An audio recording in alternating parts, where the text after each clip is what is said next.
prezado aluno, bem-vindo ao segundo bloco desse nosso curso de prescrição penal, certo? Só para dar um raciocínio lógico, para facilitar a visualização do segundo bloco, rapidamente, vamos rever alguns conceitos do primeiro bloco para a gente dar continuidade no tema prescrição. Bom, primeiro bloco, nós analisamos o artigo 111, que fala dos marcos iniciais da prescrição da pretensão punitiva. Depois analisamos o artigo 117 do Código Penal, que fala dos marcos interruptivos, aqueles marcos que zeram a prescrição da pretensão punitiva.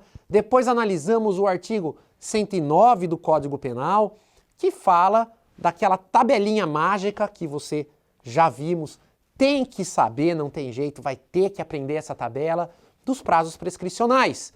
E encerramos o primeiro módulo com a primeira espécie da prescrição da pretensão punitiva, que é a famosa prescrição em abstrato. Muito bem, vamos iniciar então agora o nosso segundo módulo com a prescrição da pretensão punitiva na modalidade retroativa.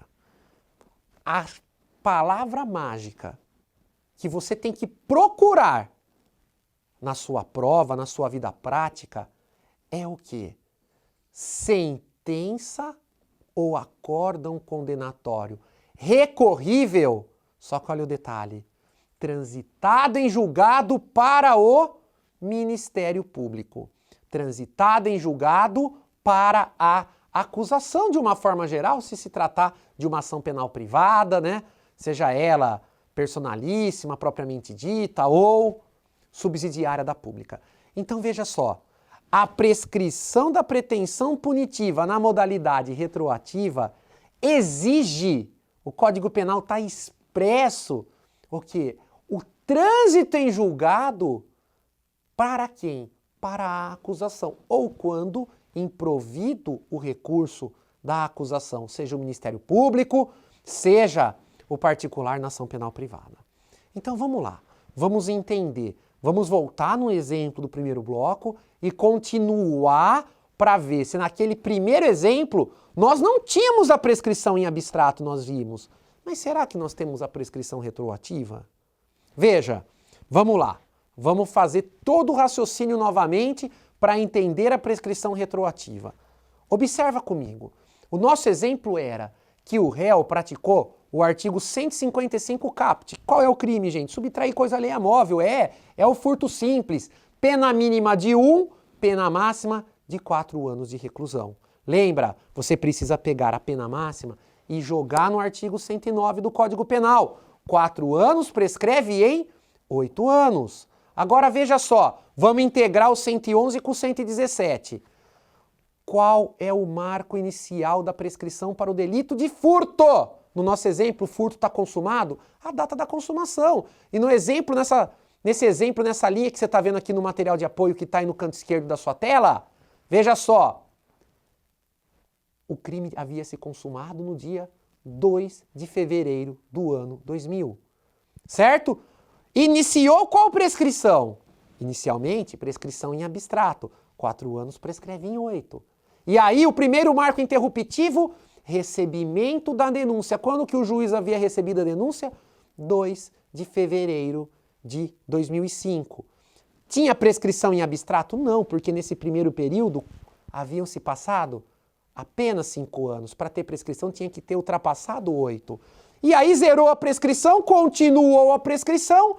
Quando foi lá no dia 2 de fevereiro de 2008, o juiz monocrático, o juiz de primeira instância, decidiu condenar o réu. Veja, tinha prescrição em abstrato? Ainda não. Por quê? Do recebimento da denúncia à sentença condenatória recorrível, haviam se passado 3 anos. Agora olha que interessante. O juiz monocrático condenou o réu. Qual foi a pena do réu? O juiz condenou na pena mínima. 1 ano de reclusão. Veja, qual é a prescrição? Já dá para eu sair da prescrição em abstrato e vir para a prescrição retroativa? Calma, ainda não. O problema tem que te dar aquele dado mágico. Qual é o dado mágico? Trânsito em julgado da condenação para a acusação. Então, a defesa recorreu ou irá recorrer, mas e o Ministério Público? Ou numa ação penal privada, o querelante? O que ele fez? Não, ele se satisfez com a condenação. Transitou em julgado, ou se houvesse recurso, improvido recurso da acusação, o que acontece? Se não houve a prescrição em abstrato, passamos para a segunda modalidade de prescrição da pretensão punitiva, chamada de prescrição retroativa. Veja, a pena agora já não é abstrata, a pena agora já se tornou concreta, porque o juiz tinha uma pena mínima a uma pena máxima para condenar o réu. Agora, no nosso caso, o réu já tem uma pena efetivamente aplicada a ele. Qual pena? 1 ano de reclusão. Veja, o que você vai ter que fazer? Voltar à tabela do artigo 109. 1 ano prescreve em 4 anos. 1 ano prescreve em 4 anos. Veja, se na prescrição em abstrato eu andei para frente, na prescrição retroativa eu irei andar para trás. Eu faço o caminho inverso. Como inverso, professor? Veja, da sentença condenatória recorrível, mas que transitou em julgado para acusação, ao recebimento da denúncia ou da queixa, se passaram 3 anos. Está prescrito em abstrato? Não, porque eu andava para frente, era 8. Mas agora eu estou olhando para trás. E agora o prazo mudou. Eu joguei no 109 1 ano. Então agora, se passaram 4 anos nesse marco processual, nesse lapso processual, nesse período de tempo do processo? Não, olha no nosso exemplo. Recebimento da denúncia fevereiro de 2005, condenação fevereiro de 2008. Se passaram 3 anos, então não tem prescrição. Mas olha o detalhe. Do recebimento da denúncia à consumação do delito, se passaram quantos anos? 5 anos. Moral da história? Está prescrito esse processo retroativamente. Professor, não entendi. Gente, vou repetir para que você não tenha dúvida do que eu estou te falando. A prescrição em abstrato, eu ando para frente. Eu comecei no artigo 111, o mais comum, 111.1, nosso exemplo, furto, consumação do crime, e o prazo zerou no recebimento da denúncia. Veja, crime 2 de fevereiro de 2000, recebimento da denúncia 2 de fevereiro de 2005.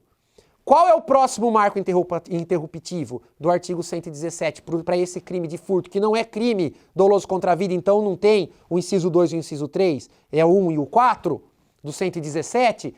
É a sentença ou acórdão condenatória recorríveis.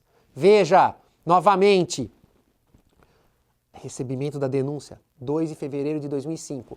Data da publicação da sentença, 2 de fevereiro de 2008. Está prescrito em abstrato? Não, porque a prescrição em abstrato eu peguei a pena máxima do furto, 4 anos, e joguei no 109.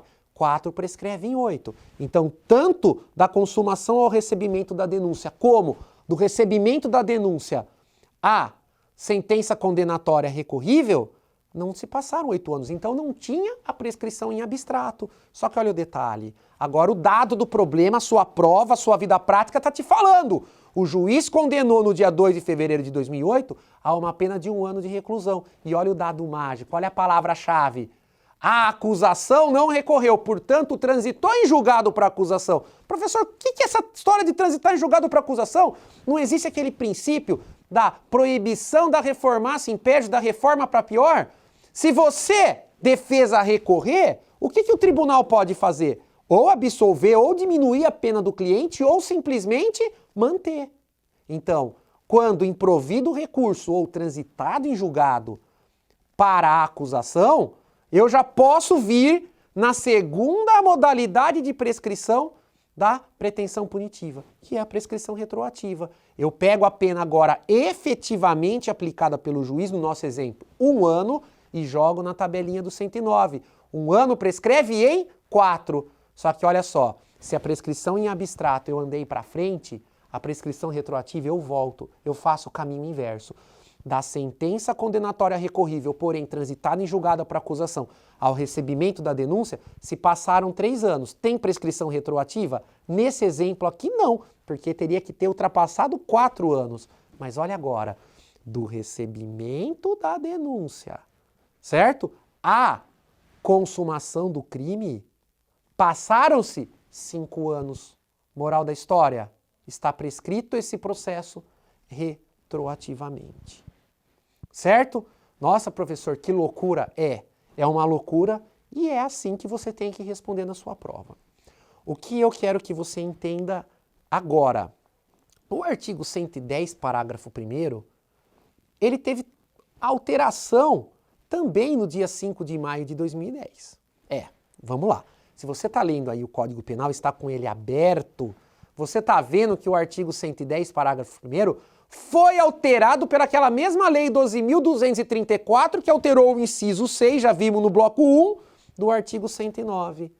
E é, novamente, uma novatio legis in pejus. Foi uma modificação do Código Penal que prejudicou o réu. Logo, lembra disso, porque eu estou te falando agora.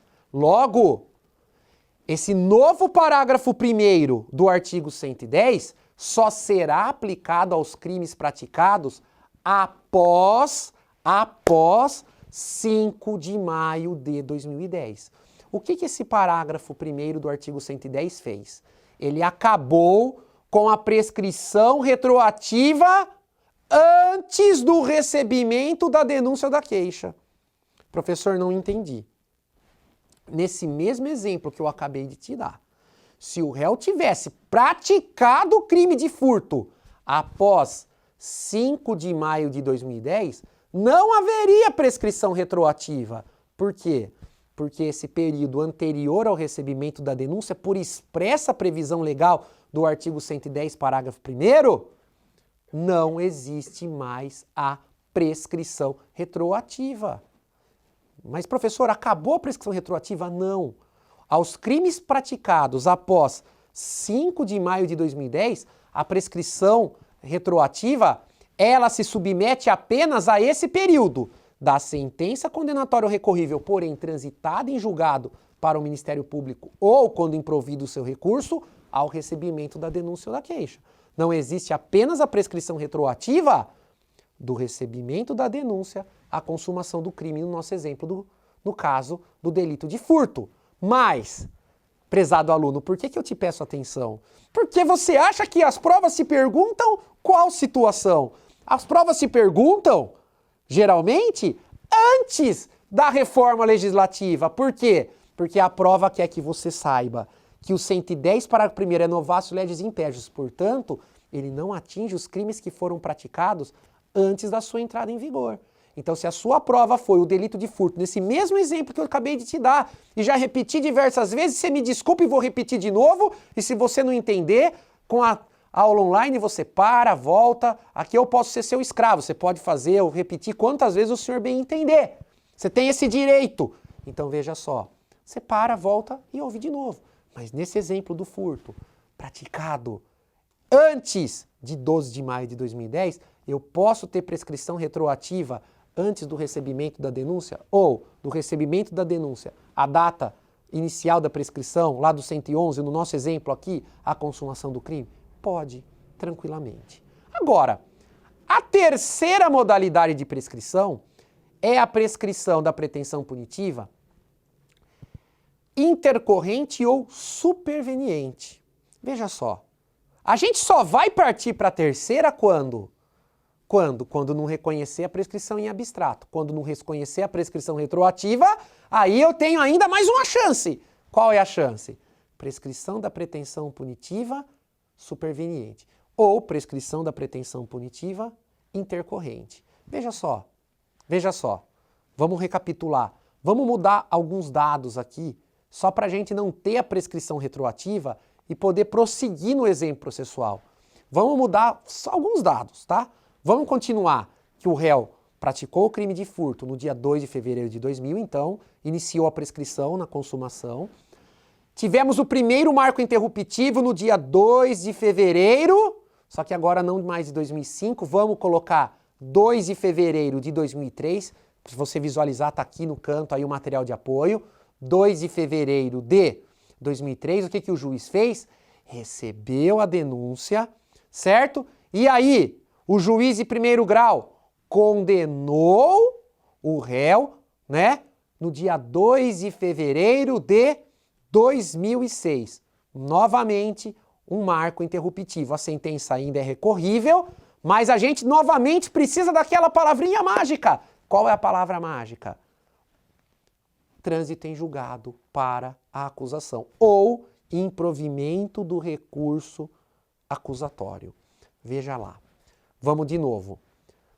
Se o crime de furto, prescrição em abstrato, artigo 155 caput no nosso exemplo, a pena máxima é 4 anos, o que eu faço? Jogo na tabela do 109. O 109 fala, 4 anos prescreve em 8. Eu tenho prescrição em abstrato da consumação do delito ao recebimento da denúncia? Não, porque no meu exemplo se passaram 3, tinha que ter 8, então não tem prescrição. Do recebimento da denúncia, a sentença condenatória recorrível, porém, transitada em julgado para o MP, ou ação penal privada, para o querelante, eu tenho quanto tempo? Eu tenho 3 anos. Eu precisava ter quanto? 8. Então eu tenho prescrição em abstrato? Não, não tenho. Só que agora eu vou fazer o caminho de volta. Veja, qual foi a sentença condenatória no nosso exemplo? 1 ano. Agora, como transitou em julgado para o Ministério Público, certo? Eu nasce a possibilidade de eu ir para a segunda prescrição, a prescrição retroativa. Eu pego agora a pena concreta, que foi a pena que o réu foi efetivamente condenado na sentença, e jogo no artigo 109. Joga 1 ano no 109. O que o Código Penal te fala? Prescrição em 4 anos. Agora faz o caminho de volta. Da sentença ao recebimento da denúncia, se passaram 4 anos? Não, se passaram 3. Continua! Ó, o crime foi anterior a 5 de maio de 2010, então a gente pode ter a prescrição retroativa nesse primeiro período anterior ao recebimento da denúncia, que para você entender, prezado aluno, é aquela famosa fase de inquérito, quando tem inquérito policial, né? Porque a gente sabe que uma das características do inquérito é a dispensabilidade do inquérito. Veja, do recebimento da denúncia à consumação do delito, se passaram quantos anos? 3. E para ter a prescrição retroativa eu precisava de 4. Então, eu não tenho a prescrição em abstrato e não tenho a prescrição retroativa. Agora nasce a possibilidade de olhar a terceira espécie de prescrição. Qual? A prescrição intercorrente. E eu olho para frente. Mas, professor, para frente da onde? Para frente, não o caminho que você já percorreu na prescrição em abstrato e na prescrição retroativa. Você vai olhar para frente. A defesa não recorreu, a sentença não é recorrível? É, e tem que recorrer, porque se transitou em julgado, lembra que a gente já falou? Transitou em julgado para a defesa, não para a acusação, obviamente você já entendeu o porquê. Transitou em julgado para a defesa, acabou a prescrição da pretensão punitiva. Então, ó, tem um recurso defensivo. Veja, qual é o prazo que o Estado terá para julgar o recurso? 4 anos. Por que 4 anos, professor? Já te falei, agora de pouco. Veja, o tribunal, essa sentença, pelo aquele princípio da proibição da reformatio impégius, pelo princípio da proibição dessa reforma para pior, veja, o tribunal, ao julgar esse recurso defensivo, ele vai poder aumentar a pena do réu? Não. Então o período de prescrição já está previamente fixado, qual seja 4 anos. Agora, olha só que detalhe. Vamos imaginar que no nosso caso prático, no dia 2 de fevereiro de 2006, o juiz monocrático condenou. A defesa recorreu. Quando que o Tribunal de Justiça julgou o recurso defensivo? 2 de fevereiro de 2011. Moral da história. Julgou, mas já está prescrito. Na verdade, a Câmara ou a turma, dependendo quem for fazer esse julgamento, não vai julgar é nada. A hora que chegar o processo em mãos, será reconhecido o quê? A prescrição da pretensão punitiva na modalidade intercorrente. Por quê? Se passou da sentença, mais de 4 anos, sem que tenha ocorrido o quê? O trânsito em julgado. porque marca no seu material, faz essa observação. A prescrição intercorrente, ela nasce com o trânsito em julgado da acusação para acusação, e ela só vai morrer quando? Quando o processo transitar em julgado para a defesa. Então, nesse meu exemplo, olha, o juiz condenou em 2006, teve recurso defensivo. Qual foi a condenação? Qual foi a condenação? 1 ano. 1 ano prescreve em 4. Até quando esse processo tinha que ter transitado em julgado para a defesa? 2 de fevereiro de 2010. Veja o nosso dado. Quando que esse processo chegou para ser julgado para o tribunal? Chegou na mesa para ser efetivamente julgado pelo órgão colegiado. 2 de fevereiro de 2011, moral da história. Prescrito. Qual prescrição? Prescrição da pretensão punitiva superveniente ou intercorrente. Eu quero deixar claro para você agora algumas pegadinhas das provas, dos concursos e da vida prática também, porque tem muito advogado, gente, que não sabe reconhecer a prescrição da pretensão punitiva intercorrente. E aí, você acaba prejudicando o seu cliente. Mas, professor, prescrição não é matéria de ordem pública? É. E não tem que ser reconhecida ex officio? É. Tem. Né? Você quer uma resposta teórica? Tem. Agora, você quer uma resposta prática? Nem sempre. Nem sempre o Poder Judiciário reconhece de ofício. Você tem que alegar, advogado. Você está ganhando para isso. Então, vamos lá. Presta atenção como é que você vai fazer a prova. Presta atenção como é que você vai se lidar com a vida prática. Olha o nosso exemplo. Vamos imaginar que a sentença pronocrática, então, é essa mesma data, 2 de fevereiro de 2006.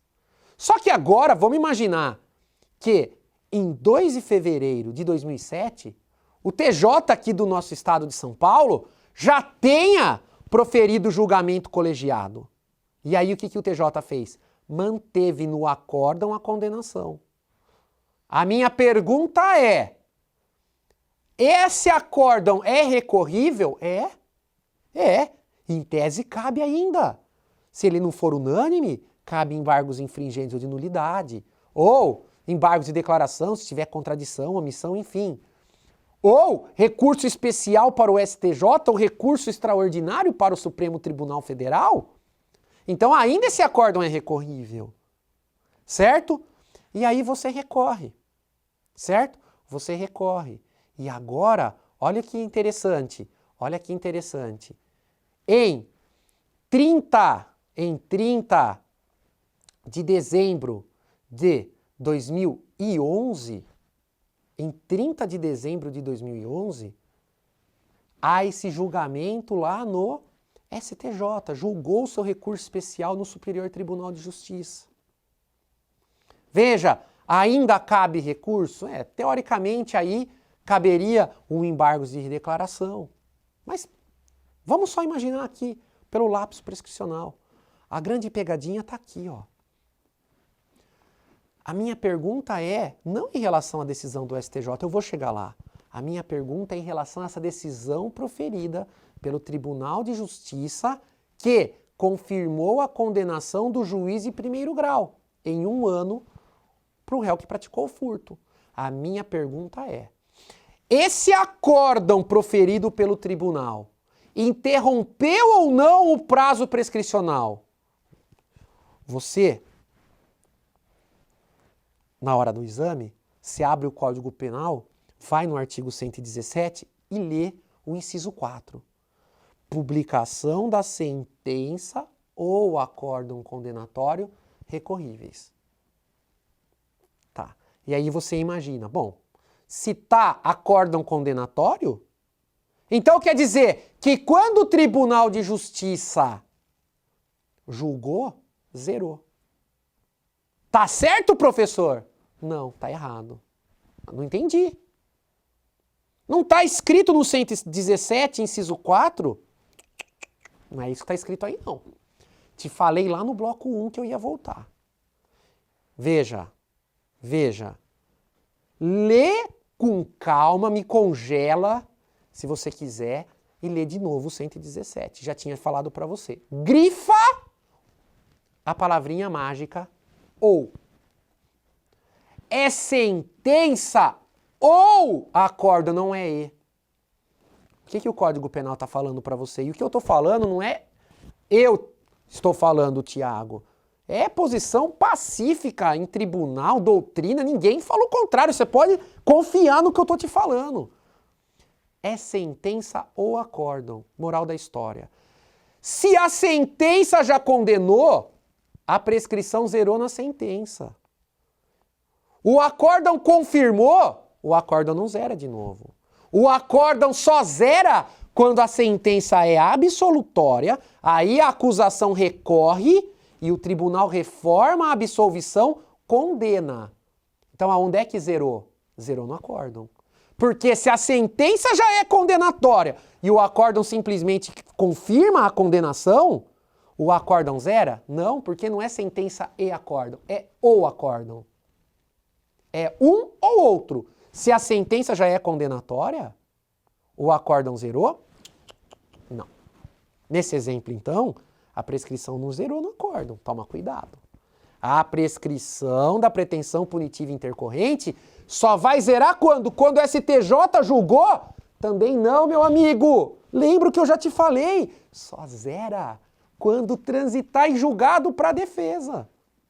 Então, moral da história, nesse meu exemplo aqui agora, temos prescrição da pretensão punitiva na modalidade superveniente ou intercorrente? Sim, porque a sentença foi em 2006 e o último julgamento, ainda nem falei do trânsito, já foi em 2011, já se passaram 5 anos e ainda o processo não transitou em julgado.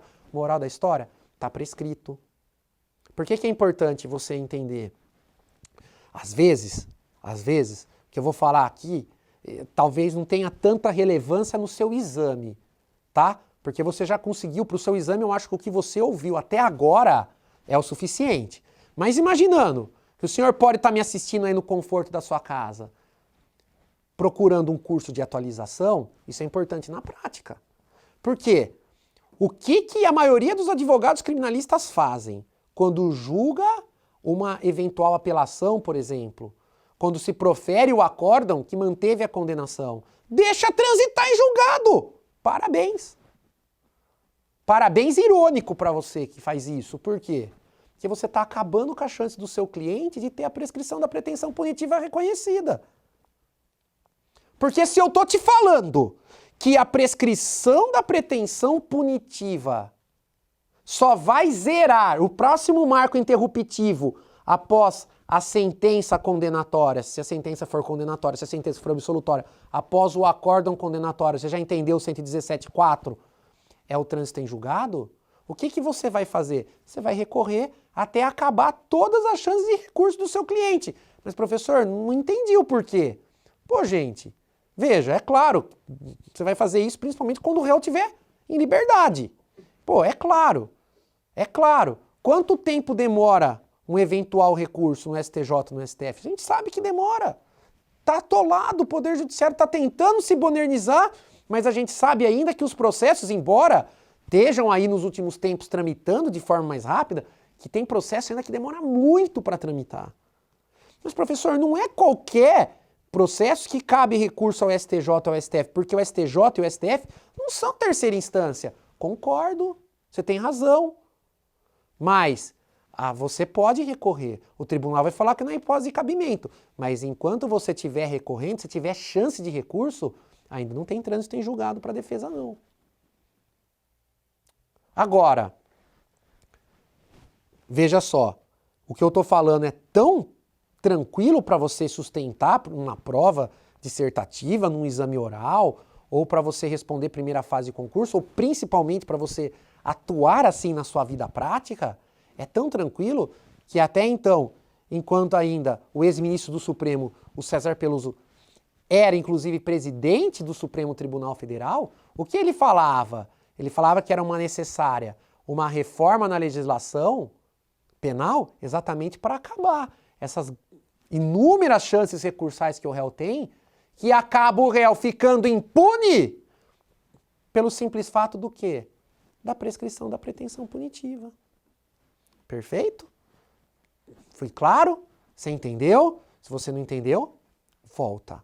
Só para a gente encerrar o bloco 2, certo? Vamos encerrar o bloco 2 com o final da prescrição da pretensão punitiva, porque faltou a quarta e última modalidade de prescrição da pretensão punitiva, que é muito rápido, muito tranquilo, que é a prescrição da pretensão punitiva virtual ou antecipada. Veja, prezado aluno, presta bem atenção. Professor, onde é que está no Código Penal? Não está no Código. Não está no Código Penal? Não, não está. É uma criação doutrinária e jurisprudencial, que obviamente, se você que está me assistindo vai prestar exame do Ministério Público, você vai repudiar essa tese. Por quê? Isso é uma criação doutrinária e jurisprudencial. Você vai repudiar isso? Você vai falar, não, não existe. Agora, você está me assistindo para prestar o exame da OAB, Defensoria Pública, Magistratura, você tem que saber. Não que na magistratura você tem que reconhecer, mas você tem que saber se posicionar. Então presta atenção. Veja só. Por que se criou essa quarta modalidade de prescrição? Por que a doutrina e a jurisprudência criaram essa quarta modalidade de prescrição da pretensão punitiva? O artigo 37 da Constituição Federal, você deve saber melhor do que eu, ele tem lá os princípios voltados à administração pública. Aí quando você está estudando, você tem aquela regra mnemônica, o famoso LIMP, legalidade, impessoalidade, moralidade, publicidade. Opa! Esse que me interessa é o E do LIMP, eficiência. O que a doutrina e a jurisprudência começaram a sustentar? Um processo penal, ele custa dinheiro para o Estado, tá? Ele custa dinheiro para o Estado. E veja, o que é o princípio da eficiência? É o Estado, a administração pública de uma forma em geral, prestar o melhor serviço público possível e menos oneroso aos cofres públicos. Certo? Então veja, eu preciso dar uma resposta penal rápida à população. A gente falou isso no começo da aula, preciso, essa é a ideia, né? Essa é a ideia. Para que não haja aquela injustiça mencionada naquela célebre frase do mestre Rui Barbosa. Agora veja só, nem sempre isso é possível. E aí a doutrina começou a falar, imagine naquele primeiro exemplo, o réu praticou o crime, voltamos naquele primeiro exemplo, ó, em 2 de fevereiro do ano 2000. Quando que o juiz recebeu a denúncia? 2 de fevereiro de 2005. Até agora, qual é a única modalidade de prescrição que você pode alegar? A prescrição em abstrato. Pena máxima do furto é 4 anos, prescreve em 8 anos, no nosso exemplo. Veja, não tem prescrição em abstrato, é verdade, não tem. Mas, vamos imaginar que na pior das hipóteses, o réu vai ser condenado? Vai. Mas para o juiz condenar, como que o juiz monta a pena? Você sabe melhor do que eu. Existe a famosa dosimetria.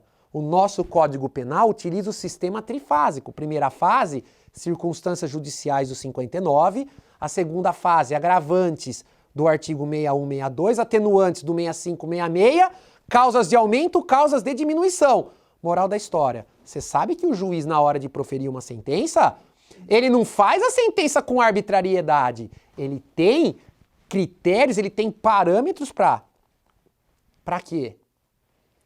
Para aplicar uma pena concreta ao réu. E aí o professor Guilherme de Souza Nutti, ele tem um livro fantástico, que é aquele livro dele, Individualização da Pena. Uma obra que eu recomendo realmente para você ler, se você quiser entender dosimetria, aprofundar no que eu estou te falando. Essa obra é uma obra fantástica. Você vai adorar essa obra, eu tenho certeza, didática, fácil para você entender a dosimetria. Agora, olha só que interessante. Olha só. Quando a gente pega um processo, se a gente sabe que o juiz está adstrito nessas causas que eu falei, 59 na primeira fase, 61, 62, 65, 66 na segunda, ou causa de aumento ou causa de diminuição, veja, o que é fatal? Que quando você olha um processo, pela análise do processo, você já consegue imaginar qual que vai ser a pena do réu. Como assim, professor? Veja, no nosso exemplo aqui, vamos imaginar, o nosso réu é primário de bons antecedentes, praticou um furto.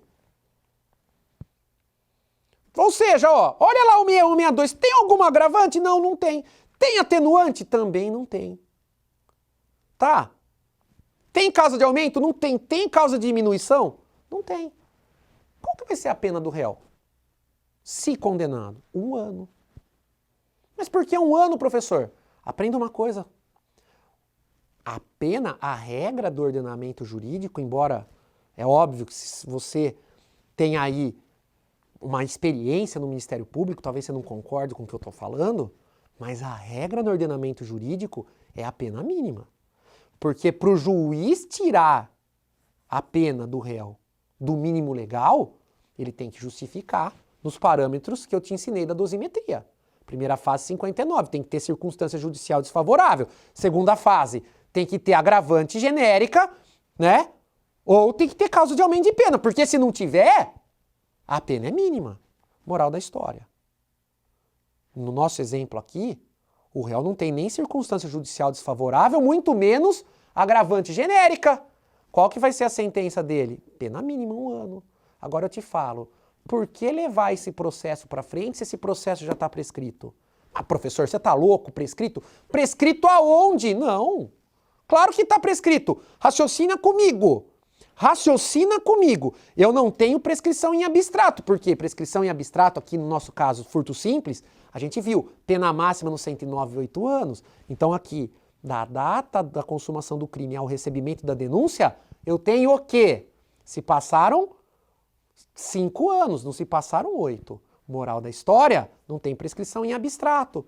Tá, mas o processo vai continuar, não vai? Vai. E se o réu for condenado, qual vai ser a pena dele? 1 ano. 1 ano você não vai de novo no 109? Vai.